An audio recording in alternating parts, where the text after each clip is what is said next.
Welcome back to another episode of Global Palette, Normly's very own podcast where we explore ways of connecting people and culture through food. I'm your host, Padmini Chintakaila, and joining us today is Sreenath Pillai, a technology entrepreneur, a husband, and a dad of two, and a second gen immigrant from southwest state of India, Kerala. Srinath, welcome to my podcast.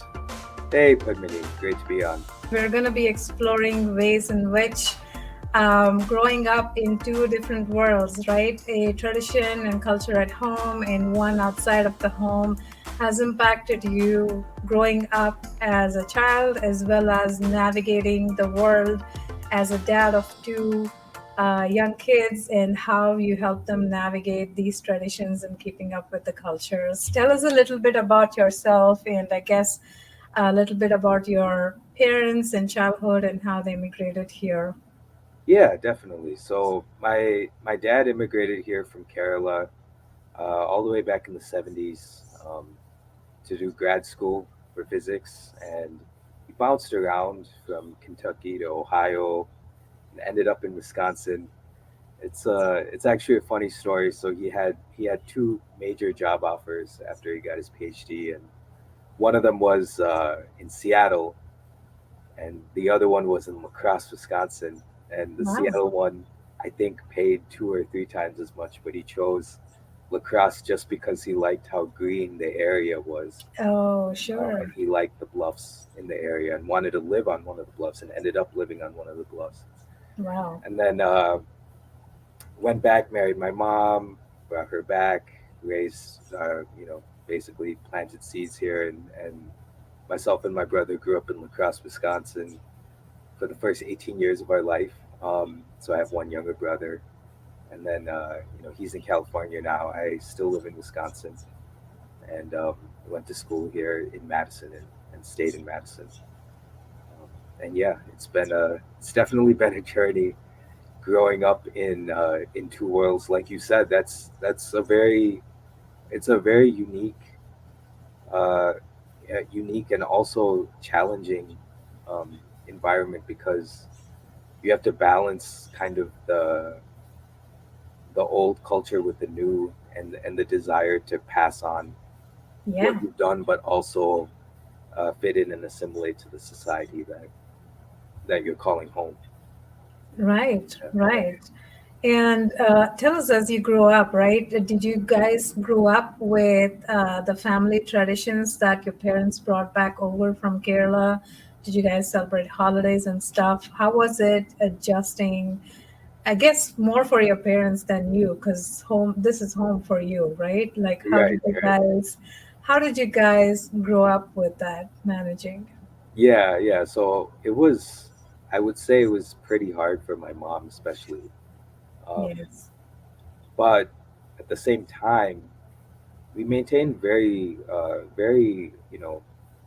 strong cultural identity, and we never. I don't think they've ever, in the sense of how a second gen immigrant would fully assimilate. They've never fully assimilated in that sense. They've always kept their traditions very strong, and we were raised that way too.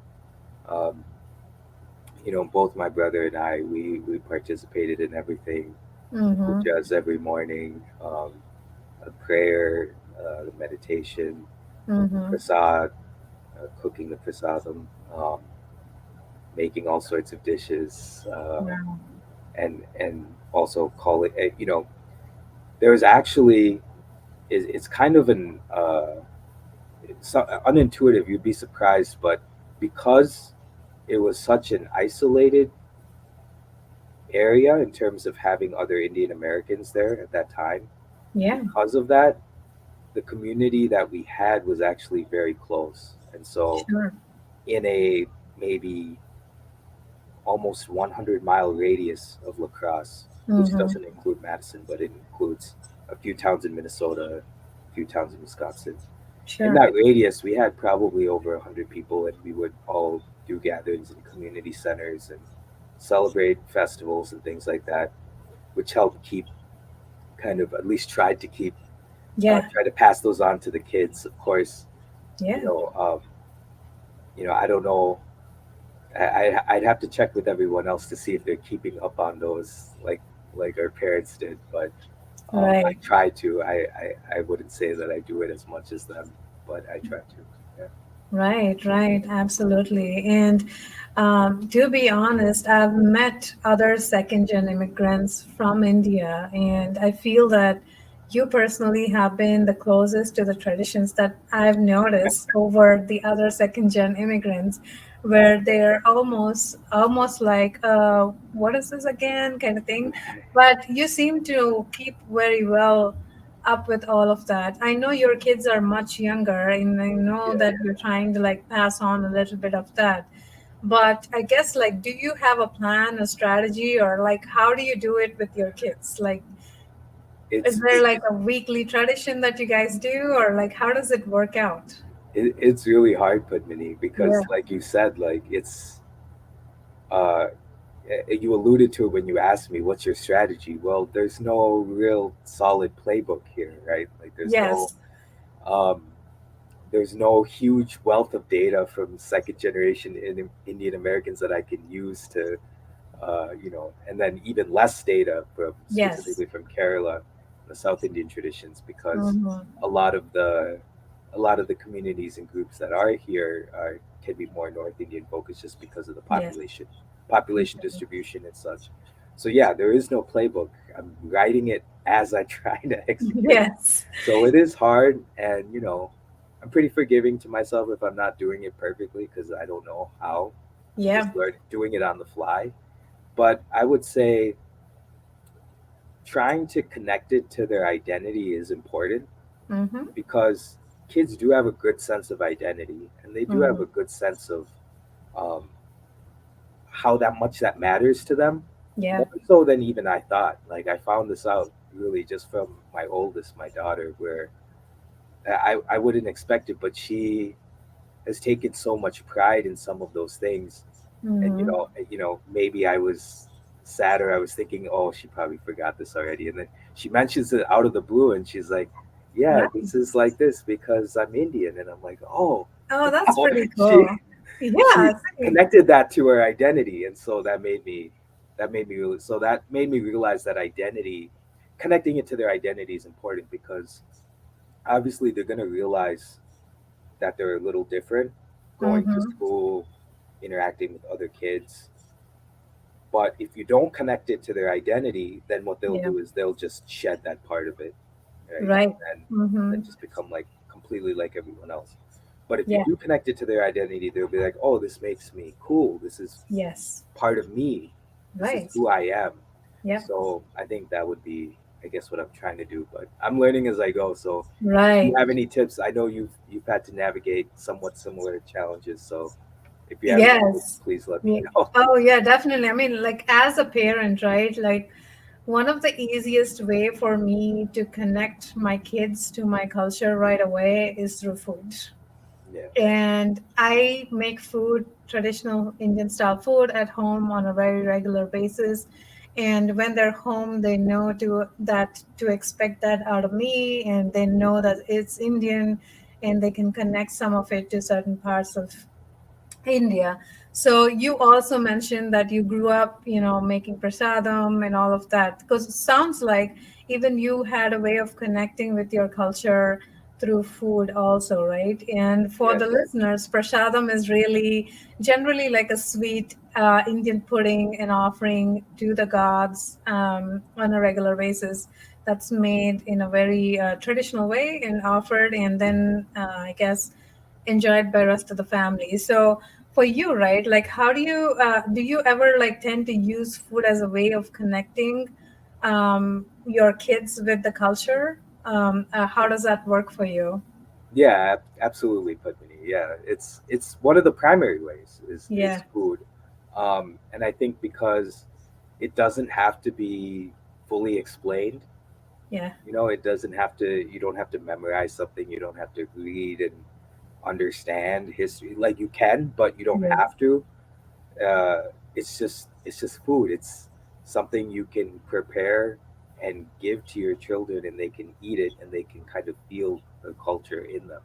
Mm-hmm. Um, it can bring people together for gatherings, and then you can use those gatherings as points to learn about your culture from the people there. So there's so many ways in which food is the central connector, and I think it is in many cultures, and definitely in Indian culture, as we both know. Yes. Food is the connector. And yeah, so there's just so many. I try to cook as much as I can. Mm-hmm. Um, I know you've tasted my eggplant curry before. That Yes. the base of that is that's like the perfect one for parents, because it's actually so easy to make. When you make that base, you can Mm-hmm. use it with almost anything. So even though Right. it's not maybe it's not a very highly specific traditional recipe, but at least it gives them the flavors, all of the flavors that they would want from that cuisine. Right. But yeah, I would say food is central, just in how it connects people. Mm-hmm. It brings people together, and then you can learn about the culture while the people are together. Yes. And then at Yes. the same time, in the absence of that community, the food can at least remind you, with the Yes. flavors and with the taste, remind you, oh, this is not like McDonald's, right? Like Right. this is something else. Yes. One other thing I'll add is that, when we get to visit my parents in La Crosse, it's a 2-hour drive from Madison. Uh, you know, until she was 3, my daughter, she used to say that we're going to India. And I think that's perfect for this conversation, because my mom created an environment where she Mm-hmm. really felt like she was in India and Oh my visiting God, their that's culture. beautiful. So she used to say she was going to India, Oh, and that's beautiful. Amuma, or grandma, was going to make Yeah. her other special foods that she did teach me how to make, but I don't have time to all the time. Some of them are highly specific, things like thorn, or which is kind Mm-hmm. of like a beans with spiced coconut, uh, Yes. and avial, which is like a vegetable curry, but highly specific vegetables, highly Yes. specific preparation, highly Mm-hmm. specific knife work to even to julienne those the right way. Um, Mm-hmm. so yeah, I'd say that for the things that I can't do, then I like grandma do. But Yes. of That course, I'm trying to make sure I know them, so that when the time comes, I can take over those duties as well. Yeah, Yeah, absolutely. And while you mentioned your curry and your mom, reminds me of the specific incident when you guys came over to ours, and I didn't ask you to bring anything, but you brought it anyway, right? Like you made a curry, this yeah, beautiful eggplant curry, and you brought it.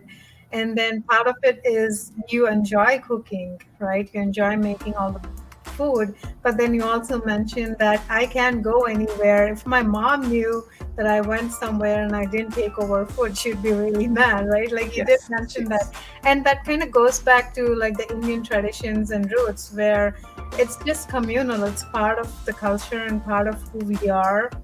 And, like sharing each other's recipes and things like that is creates those bonds.